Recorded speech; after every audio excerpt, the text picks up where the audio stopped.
A millionaire fakes a coma until his nurse's confession changes everything. Before we begin, tell me in the comments, where are you watching from? I love knowing how far these stories are reaching. And if you love intense love stories with real emotion, make sure to subscribe to the channel. That way, you help this project grow and motivate me to bring even more stories that touch the heart.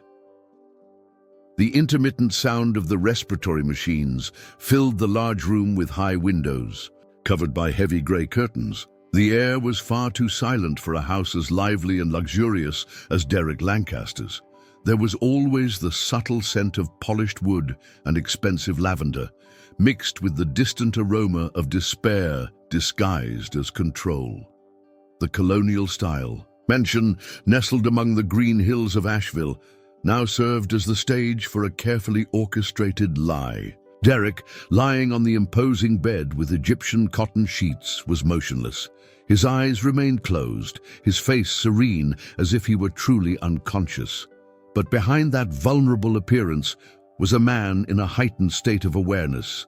Derek Lancaster was 38 years old.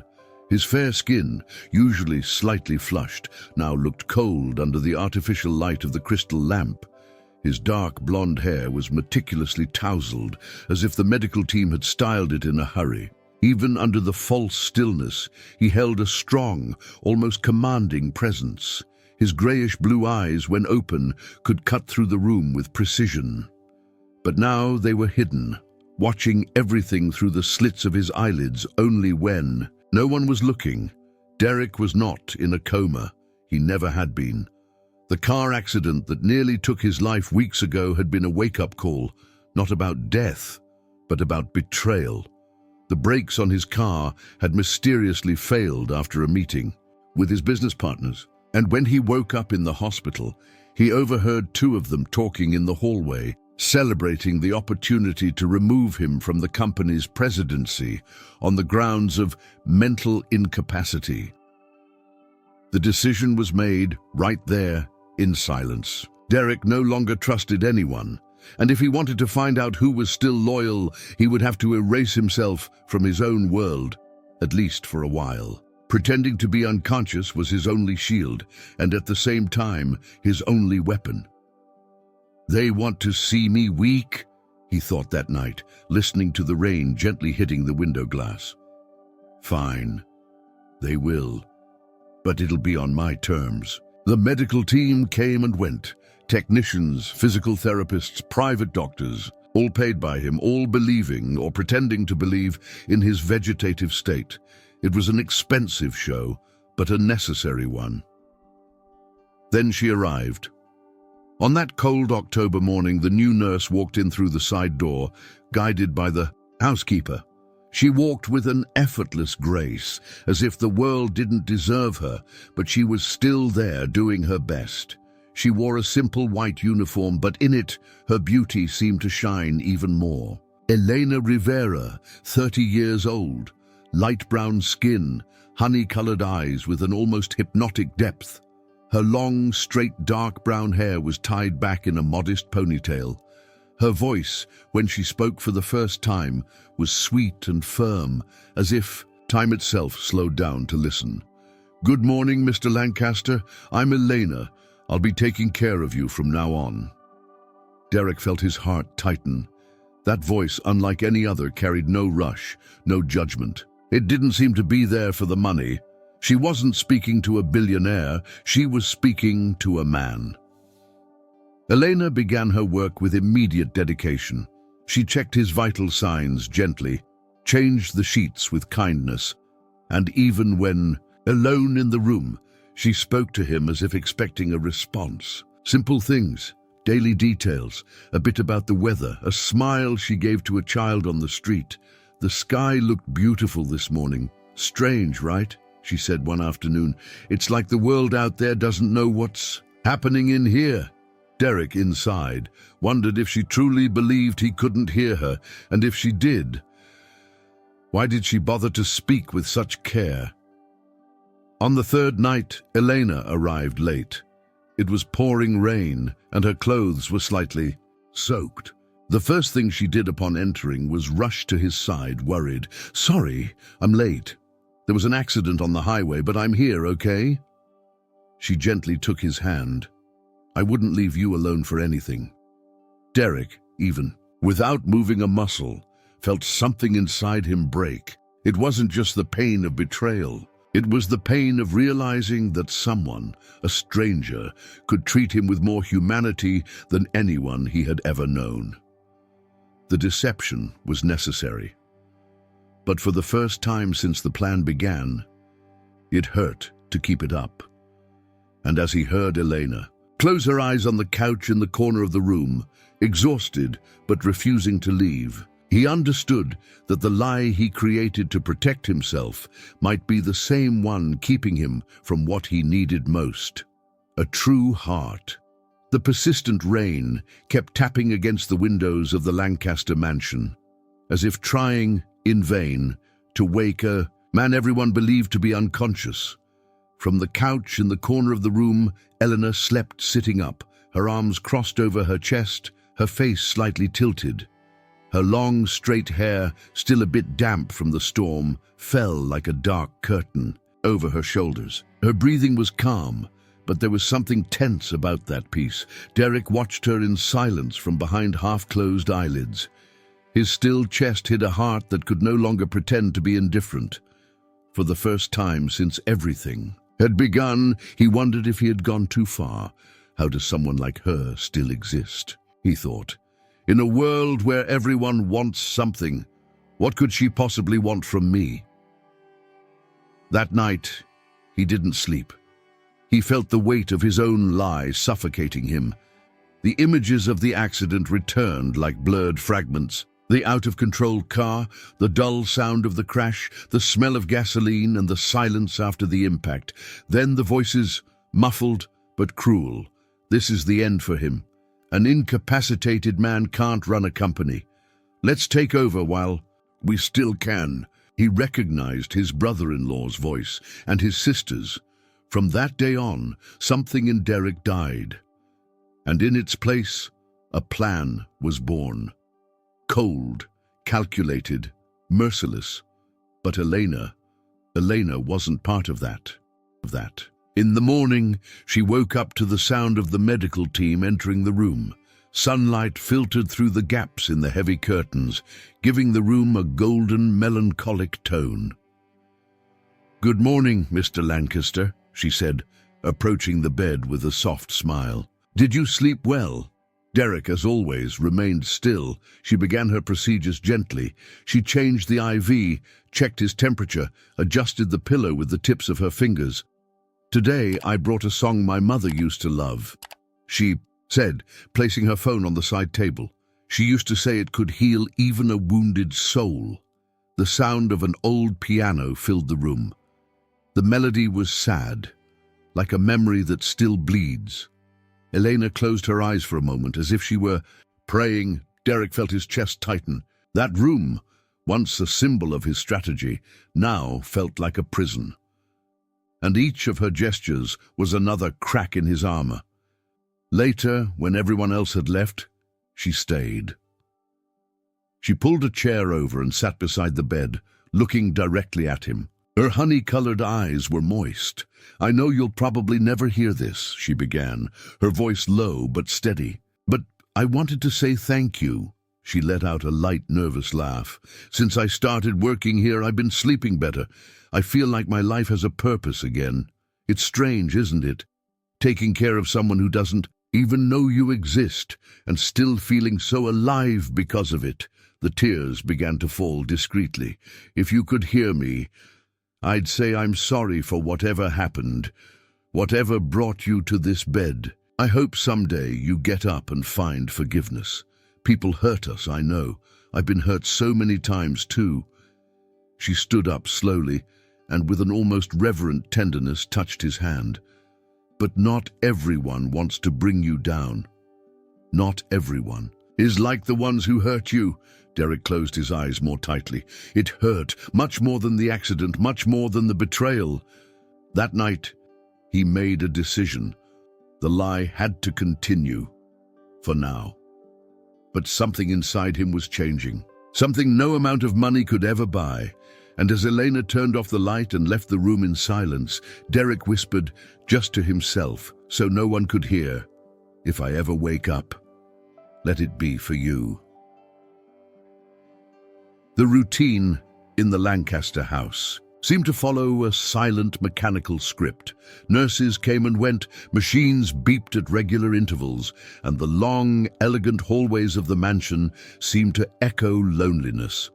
But there was one room that, little by little, began to change in tone, and that change had a name: Elena Rivera.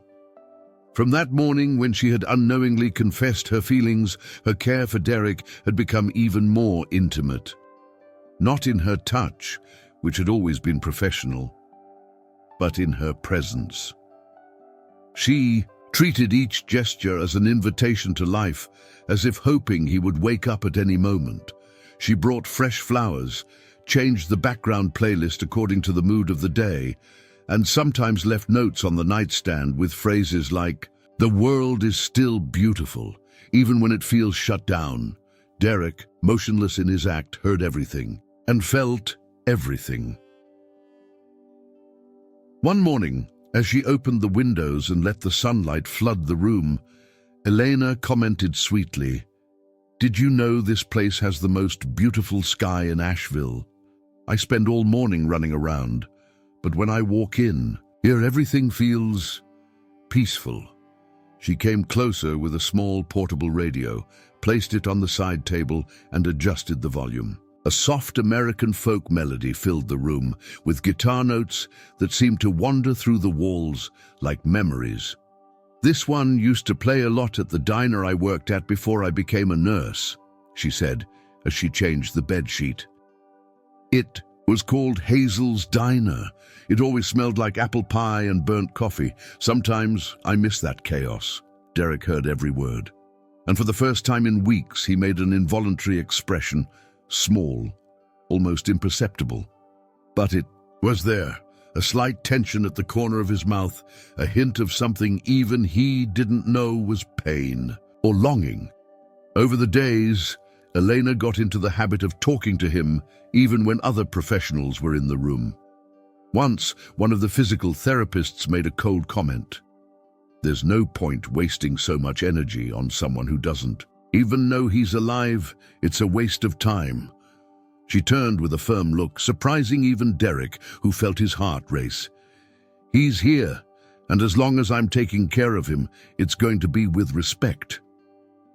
Then, once she realized she was alone with him again, she took a deep breath and murmured, "Sorry, I just can't stand when they treat you like an object."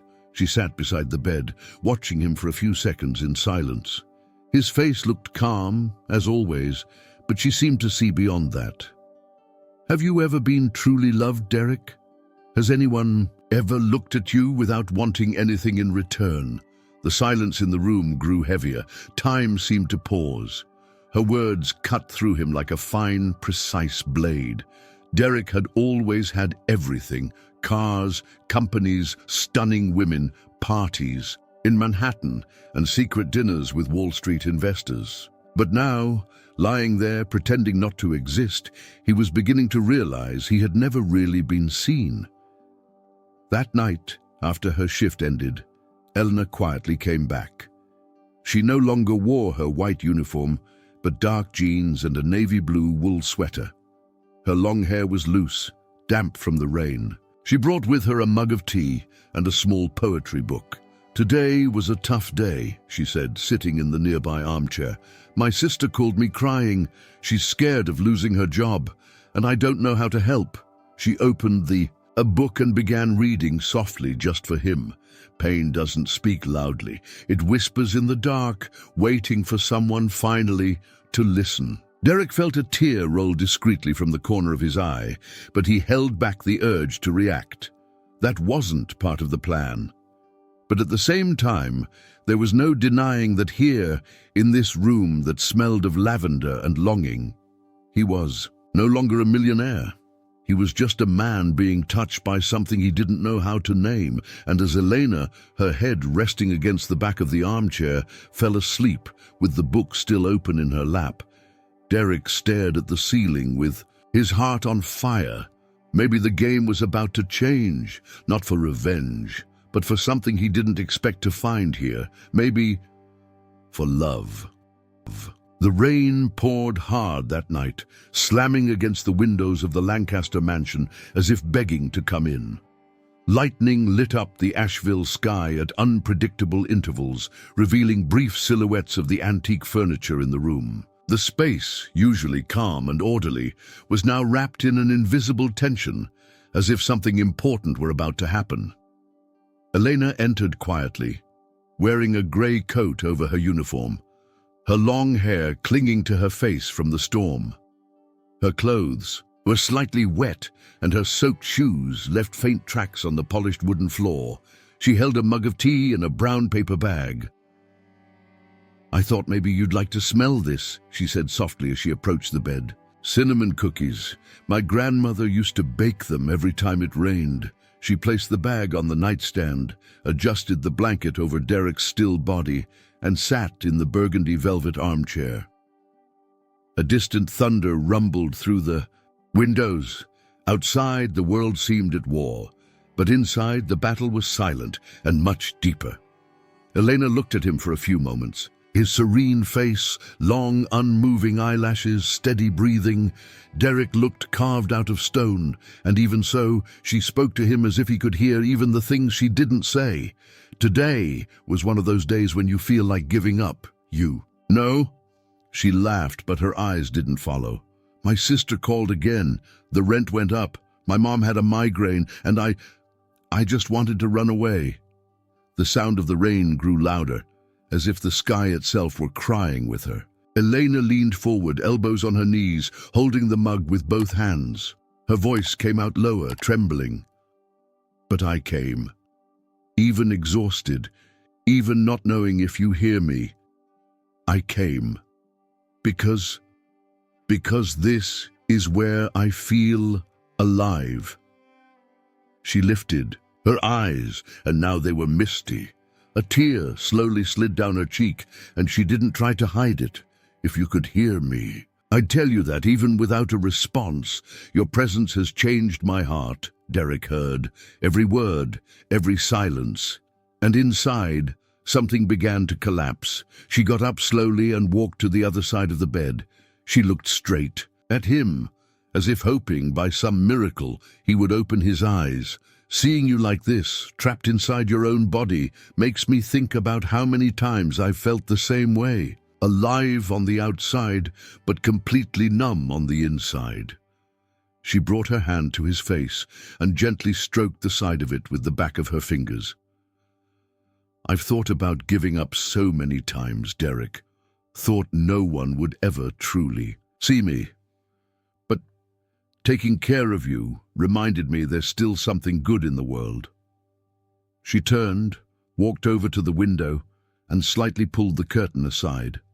The sky was dark, starless. Only distant flashes of lightning cut across the horizon. "Maybe you'll never come back," she murmured without turning around. "Maybe I've just been talking to myself this whole time. But if you do come back someday, I hope you know that someone here saw you. Not as a businessman, not as a billionaire, but as a man, as a soul." She returned to the armchair, took off her soaked coat and sat down again, now closer to the bed. She closed her eyes slowly, trying to hold back the tears. Derek felt his heart pounding, her face wet from crying, words he never expected to hear. He who always believed the world only wanted something from him now heard a confession so real it hurt more than any betrayal he'd ever endured.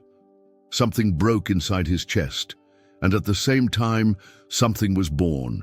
It was a desire for life, a hunger for truth. It was love, in its rawest, purest form. In that moment, he wanted to speak. He wanted to get up, to grab her hand and tell her he was there, that he heard her, that she was the only real thing in that grey world. But he couldn't. Not yet. The lie had a purpose, and breaking it now could ruin everything. He shut his eyes tightly, trying to fight the impulse, and he whispered internally to the only place where he could still be honest, "You saved me, and you don't even know it." While the storm roared outside and Elena fell asleep on the couch, curled up under a blanket, Derek remained still. But he had never been so deeply moved in his entire life. The sky was still covered with thick clouds when the clock on the wall struck 3:24 a.m. The sound of the rain had faded into a constant whisper, like the world outside was holding its breath. Inside the room, everything stayed still. Elena slept deeply, curled up on the couch, wrapped in the thin blanket she always brought for night shifts. Her face still showed traces of tears, now dried on her calm brown skin. Derek kept his eyes closed for a few more minutes, listening to her breathing, feeling the warm presence that somehow gave him courage, but there was something in his chest that wouldn't settle. Her confession had pierced through all his defenses. The plan, which once was just a means of self-preservation, now felt like a silent betrayal against the only person who seemed to see something good in him. Driven by a mix of guilt, anger, and need, Derek took a deep breath and finally moved. Slowly, his body still aching from forced inactivity, he pushed the sheets aside with the precision of someone who had mentally rehearsed each motion for days. His feet touched the cold floor, sending a shiver up his spine. The wood creaked faintly under his weight, but Elena didn't stir. Carefully, he stood up. He was weaker than he expected, but steady, determined. He walked to the built-in wardrobe in the corner of the room and pressed a hidden panel among the wood carvings. A quiet click sounded. The door opened, revealing a small control room with monitors, recorders, and direct access to the mansion's internal cameras and company headquarters. For years, Derek had trusted no one. Installing that secret system had been his way of surviving in a world where trust was a rare currency. And now, finally, he would get the answers he needed. He sat at the panel and entered a 12-digit password. The screens lit up, displaying stored recordings from the past few weeks. He typed in the keywords: bored, incapacity, ownership, accident. One video caught his attention: Lancaster Industries boardroom. 3 days after the accident, in the footage, his older sister Marjorie Lancaster appeared next to Thomas Reed, his right-hand man and partner for over 10 years. Both wore subtle mourning clothes, but the conversation that followed was anything but compassionate. "I've already filed with the board," said Marjorie, crossing her arms coldly. "With the medical reports we had drafted, it's only a matter of time before the court declares him legally incapacitated," Thomas responded with a cynical smile. "Are you sure the brakes were adjusted?" She didn't hesitate. "I did exactly as we planned. He was alone. The police ruled it mechanical failure. Even the car's already been dismantled. Nothing will trace back to us." Derek leaned back in the chair, his stomach turned, his vision blurred for a moment. "You gave me back more than just a key, Elena," he murmured, sitting on the edge of the bed. "You gave me back a little faith." The conflict inside him, once a battlefield between reason and emotion, was now a winding path between the fear of trusting and the risk of losing the only person who felt real. Marjorie, his sister, the one he had raised alongside since childhood, the one he had trusted with their father's vault, the expansion plans, even the secrets of the foundation that bore their mother's name. She hadn't just betrayed him, she had tried to kill him. And Thomas was the only one Derek still confided in after years of disillusionment. The only person who knew the codes, the accesses, the mechanics behind the Lancaster empire.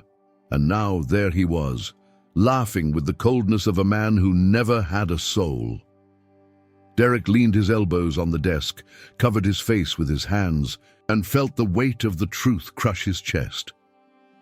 "They wanted to bury me alive," he murmured alone. But then, a memory rose. Elena's voice, her confession, the tear falling in the dark. That was what brought him back, and in that moment, something changed inside him.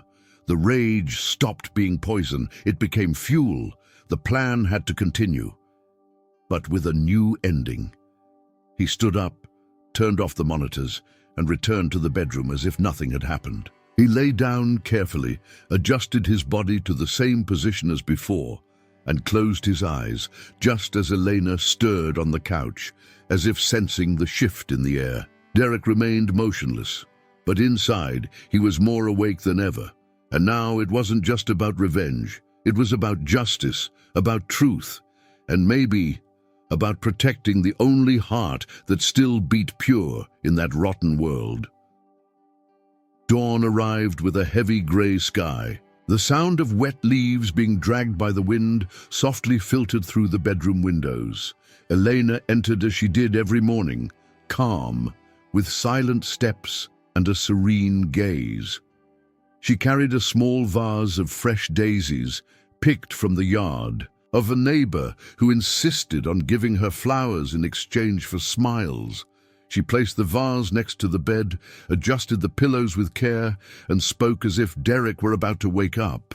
"The sky looks like it's missing someone today, the kind of missing you feel without really knowing who it's for."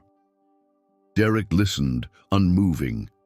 On the outside, he was still the same inert man, lying there as if he didn't exist.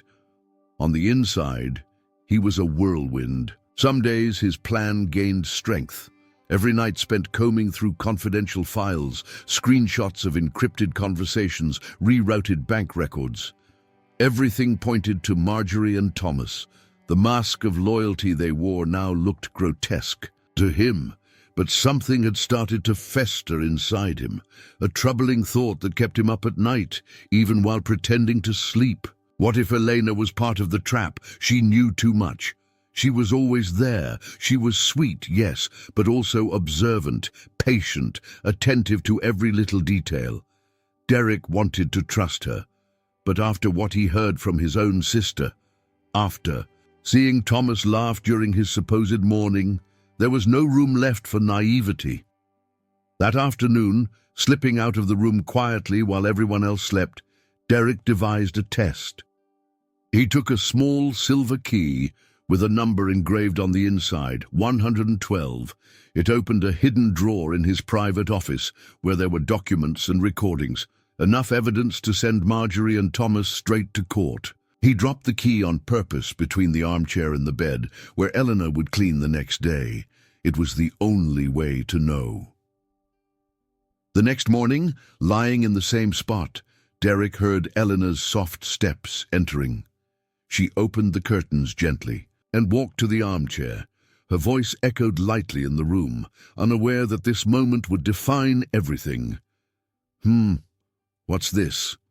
She bent down, picked up the object, and studied it carefully. A key? Silence. Derek held his breath. This was the moment he feared. She could hide it. She could open the drawer, photograph documents, or worse, give it to someone on the outside. But what happened was different. Elena walked up to the bed and with a voice gentler than he remembered said, "You must have dropped this at some point. I don't know if it's important, but I thought it should be with you." She carefully placed the key on the nightstand beside him, adjusting it so it was clearly visible. "I know you might never see it, but I don't like to mess with what's not mine, not even in someone else's life." And then she stepped away, returned to her routine as if nothing had happened. Derek felt a new tightness in his chest. It wasn't suspicion. It was shame. He had tested her, judged her without proof. And even so, she had chosen honesty. That night, after Elena had already left, he took the key back with his own hands. He stared at it for a long time. It wasn't just metal, It was the symbol of something rare, something precious, that world of masks. And as he looked out the window, watching the distant city lights flicker through the wet branches, a quiet certainty was born inside him. If Elena stayed by his side until the end, he'd have the strength to face any truth. The afternoon slowly settled over Asheville, painting the sky in shades of amber and grey. The Lancaster mansion, wrapped in trees already turned golden by autumn, seemed suspended in time. Inside the master bedroom, the air was warm, almost silent. The only sound was the soft ticking of the old clock on the shelf, like a heart beating slowly. Derek, once again pretending to sleep, remained lying still. But something in his expression had changed.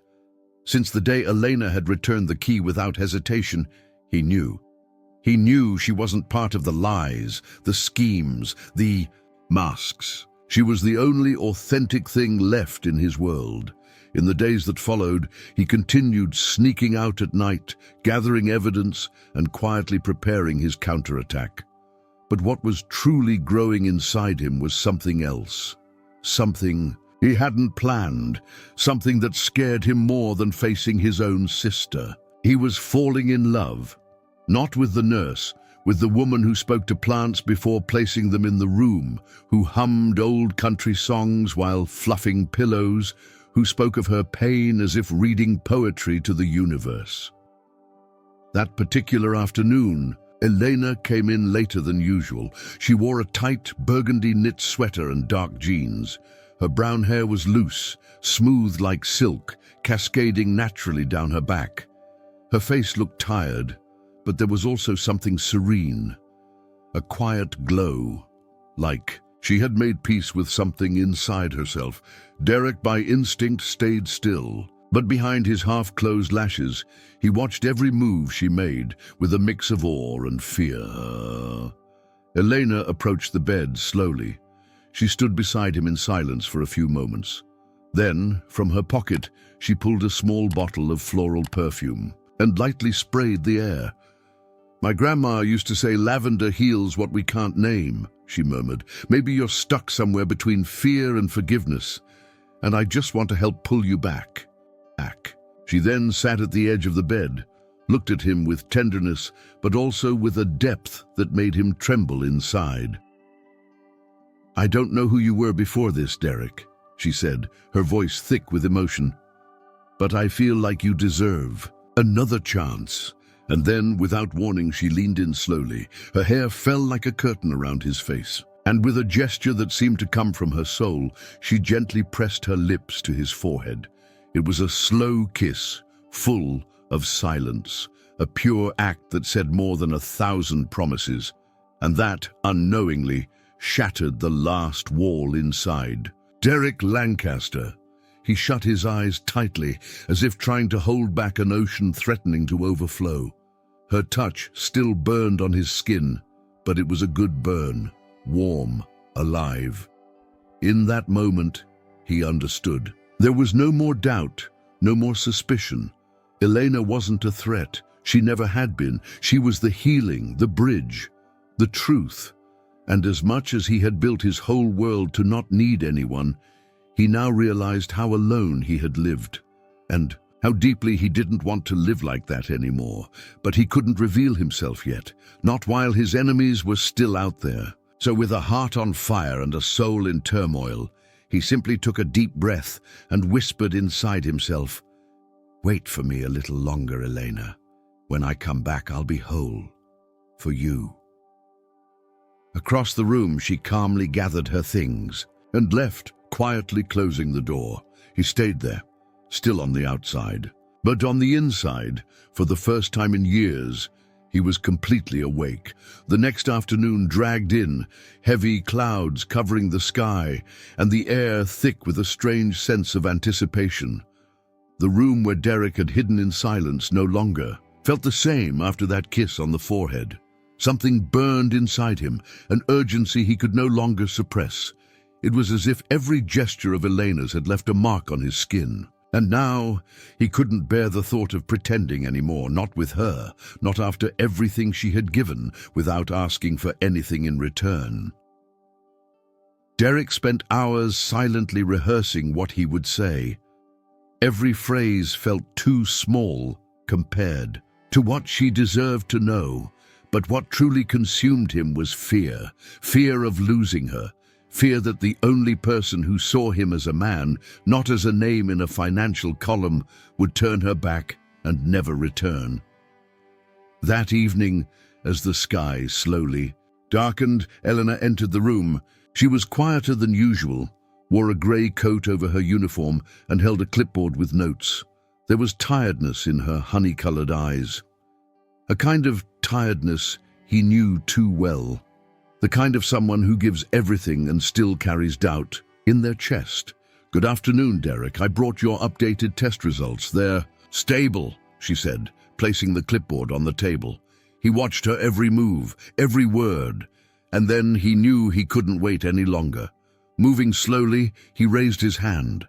Elena stopped. Her body froze. Her eyes fell on his hand and stayed there, still, in disbelief. "Derek!" He opened his eyes, fully, for the first time in front of her. His grey-blue eyes met hers with intensity. "It's me, I'm awake." She stepped back, her heart racing. The clipboard slipped from her hands and hit the floor with a dry thud. You're conscious?" He nodded slowly. His voice came out hoarse, as if it had been locked away for too long. Since the beginning, Elena's expression shifted, from shock to hurt, from surprise to something deeper, more devastating. "You were listening to me the whole time." Derek tried to sit up, but the emotion held his body tighter than any injury ever had. "Elena, please listen to me. I needed to know. I had to find out who was still real around me. I was betrayed by everyone. I didn't know who to trust." She stepped back again, her eyes shimmering with held-back tears. "And you thought the best way to figure that out was by deceiving me? By making me open my heart to a man who was pretending to be trapped in his own body? Elena, you were the only one who talked to me like I was human. The only one who didn't want anything. Who saw me. I fell in love with you." She shut her eyes tightly, like she wanted to erase everything she'd just heard. When she opened them again, there was pain.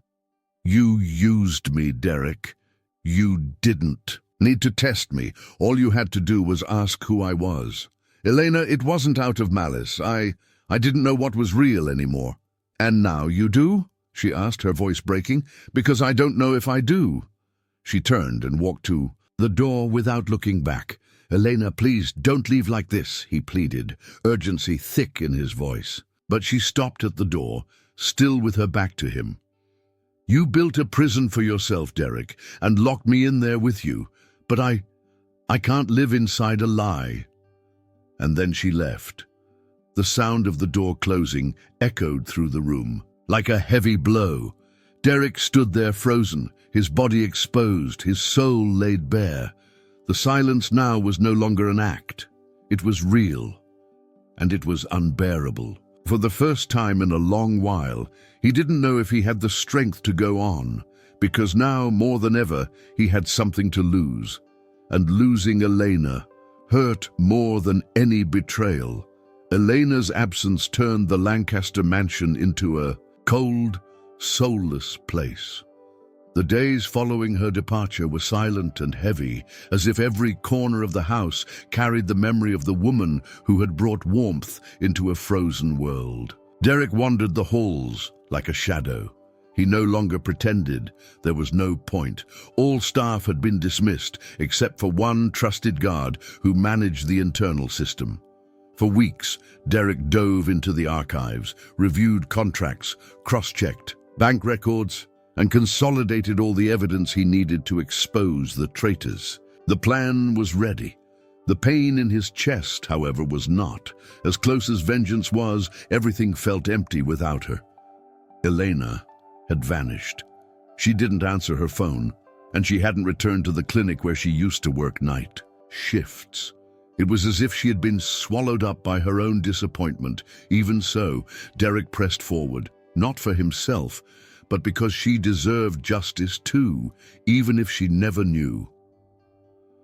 On the morning of the board meeting, the main hall of Lancaster Industries was filled with tension. The shining marble floor contrasted with Marjorie's arrogant expression as she sat at the head of the long oak table.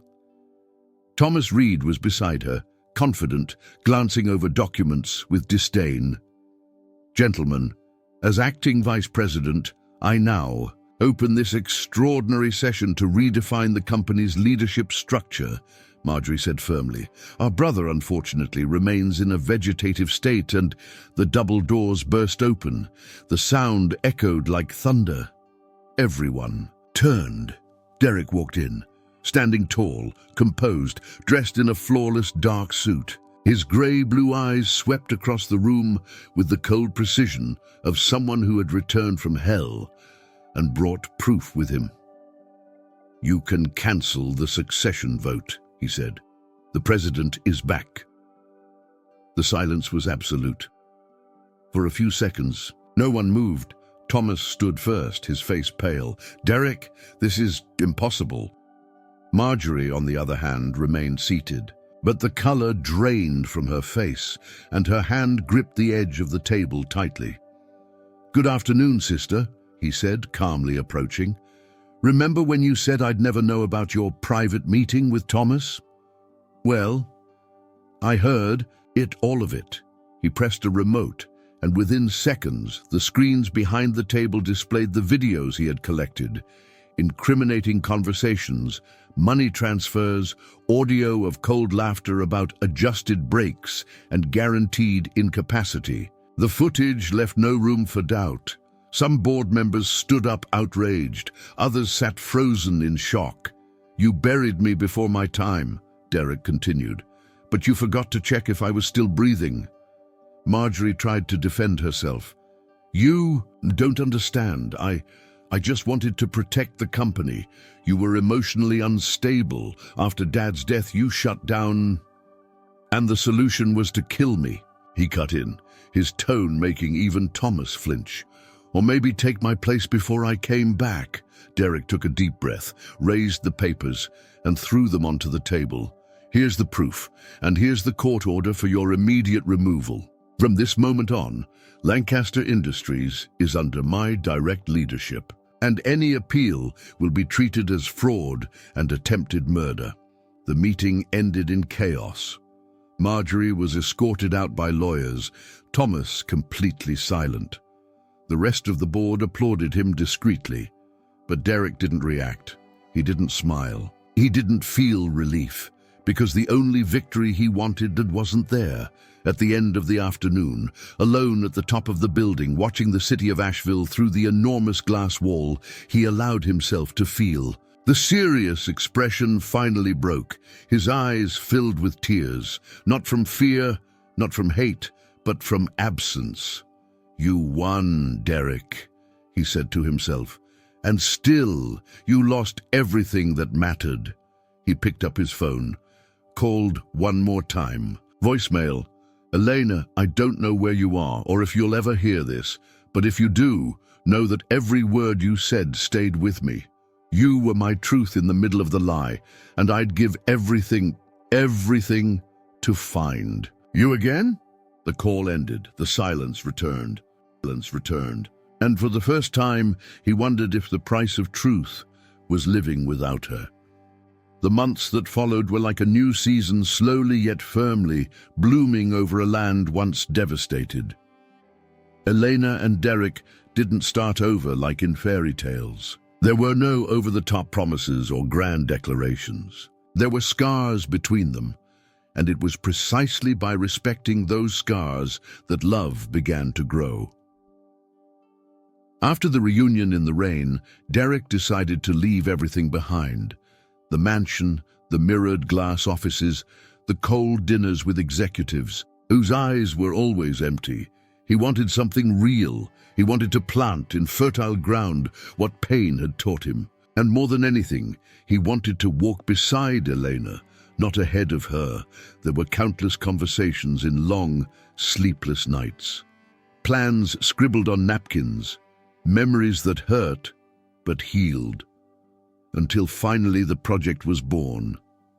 In a modest building in the heart of Asheville, surrounded by lavender gardens and wooden benches under the shade of old oak trees, the Renaissance Center was created, a clinic specialized in the emotional rehabilitation of patients in comas, deep depression, and silent traumas. There, every room had wide windows and musical instruments. The walls were covered with quotes from patients, and no one was called a case. They were called by their name. Winter had given way to a shy spring in Asheville. The trees were blooming again, the winds were losing their bite, and the city, little by little, was regaining its color. But for Derek Lancaster, the months following the revelation and the solitude had been long and gray. His company was safe. The traitors had been removed, and the press, with the same voracious appetite as always, had fed headlines for weeks with stories of scandal and justice. But what no one knew was that behind the image of the victorious businessman was an incomplete man. A man who every night replayed Elena's last words before she disappeared. He searched for her, quietly, like someone chasing a shadow. He avoided the media, dismissed the detectives, and chose to go alone. He visited hospitals, clinics, communities, and it was on an April morning that he saw her. There she was, in the parking lot of a small community clinic on the outskirts of the city, dressed in a simple lab coat, her hair tied in a high bun, walking quickly under the cloudy sky. Derek stopped his car across the street and watched. His heart raced like it was the first time. It was her, exactly as he remembered, only stronger, more real. In the days that followed, he came back, without announcing himself. He passed by, left discreet donations at the back of the facility, dropped off boxes with supplies, medical equipment and medications, always without a name, but always with care. Little by little, his presence began to be felt. The clinic's director, a kind woman named Clarice, was moved by the results. The place came back to life. Elena, however, stayed focused. She worked as if nothing had changed, but whenever she saw the black car parked at a distance, her eyes hesitated. One afternoon, Derek saw something that shook him. Elena, leaving the clinic, was greeted by a 12-year-old girl with curly hair and a colorful backpack. It was her younger sister, Sophia. The two hugged with tenderness. The next day, Derek went in person to the girls' school and left an anonymous check for a scholarship. He also sent a basket filled with books, uniforms, and a note signed only with the letter D. Weeks passed this way. Until one day, during a sudden storm, he saw her running out of the clinic, trying to shield her sister with her coat. He parked the car and got out, even as the rain pounded his shoulders. He walked toward her slowly. "Elena," he said, his voice steady but emotional. She turned, surprised. Her eyes widened when she saw him there, soaked, unprotected, like any ordinary man. "Derek? I've waited for this moment every day since you left." She looked around as if wanting to escape, but he stepped closer. "I'm not here as a businessman.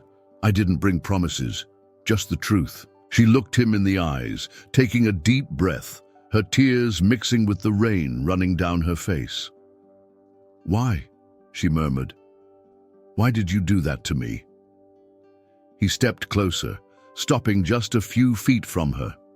His soaked clothes clung to his body, his eyes clear and vulnerable. "I didn't pretend to deceive you. I pretended because I didn't trust the world anymore. Until you." She closed her eyes for a moment. Time seemed to stop. Her little sister, already in the car, watched in silence. "You broke me inside, Derek," she said, her voice breaking. "But even so, I couldn't hate you." He reached out without touching her, Then let me try to rebuild what's left with you." Elena hesitated. A bolt of lightning split the sky. The wind blew hard, and then, with a slow and emotional gesture, she stepped closer. Their eyes met, their breathing aligned, and there in the rain, in the middle of the empty parking lot, she pressed her lips to his. A kiss that wasn't just a reunion.